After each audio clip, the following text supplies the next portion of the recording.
Here we have got a diagram with two scenarios to help describe swell. So in scenario 1, we've got a blowing wind, and that's what's creating the waves.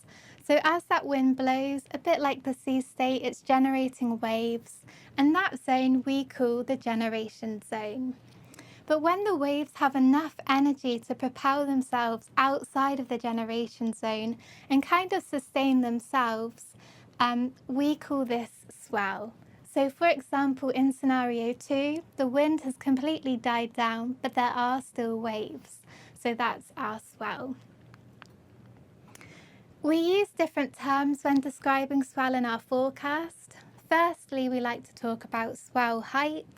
That's the distance from the crest of a wave to the trough, and we measure that in meters. We also like to talk about swell period. So that's the measurement between the two crests of a wave past a certain point, and we measure that in seconds. If the swell period is less than 12 seconds, we'd call that a short period wave. If it's between 12 and 15 seconds, we'd call that a long period wave, and 16 seconds up, we would call a very long period wave. Now you might think, like, swell height, yes, that's quite obvious why that would be important. You might know your limitations of a boat, and you might not go out in certain conditions. But swell period is a bit less obvious, so let's have a little think about that. So we've got another diagram here to talk about swell period. So we've got two waves here. Interestingly, they're exactly the same wave height. So let's say they're both 2-meter wave heights, but they do look very different. That's because their periods are different. So on wave 1, we've got a period of 6 seconds, but for wave 2, we have a period of 12 seconds. So we would consider wave 2 a long period swell. But why is that important? Well, the relationship is the longer the period of the swell, the more energy the wave has. So this means when it's coming into shore, it's going to break heavier and harder onto the shore. Also, it can penetrate further inland because it has more energy, and this can contribute more to coastal erosion and coastal property damage. Also, with a wave with more energy hits a bar crossing, it can make those quite difficult conditions to get through, as well as harbour entrances.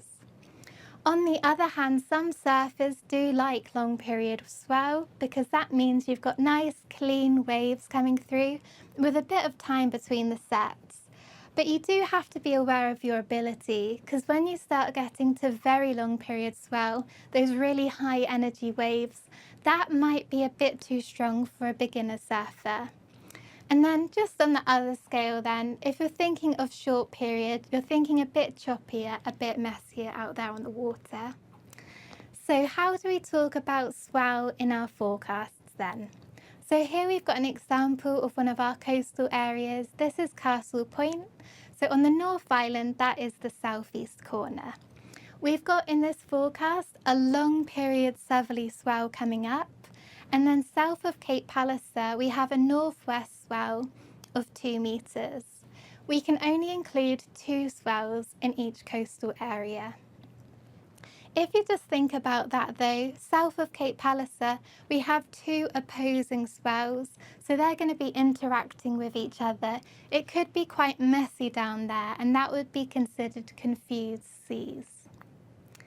Now we've got one of our recreational areas, and I was going to talk about swell for Christchurch in here. But you might notice we don't even talk about swell, but we haven't actually forgotten it. We only mention swell in our recreational areas if it's at least 1/2 meter high. And for our coastals, we will only mention it if it's at least 1 meter high. So there we have it, the difference between sea state and swell. Sea states are those waves generated by the wind, whereas swell has passed that generation zone. They're self-sustaining and they can have quite a lot of energy and different impacts. If you do think about it though, most days you could have an underlying swell and a wind on top of that, and they could both be interacting together. So it's important you know the difference and how to interpret these forecasts for a safe time out on the water where you can make smart decisions. Thank you.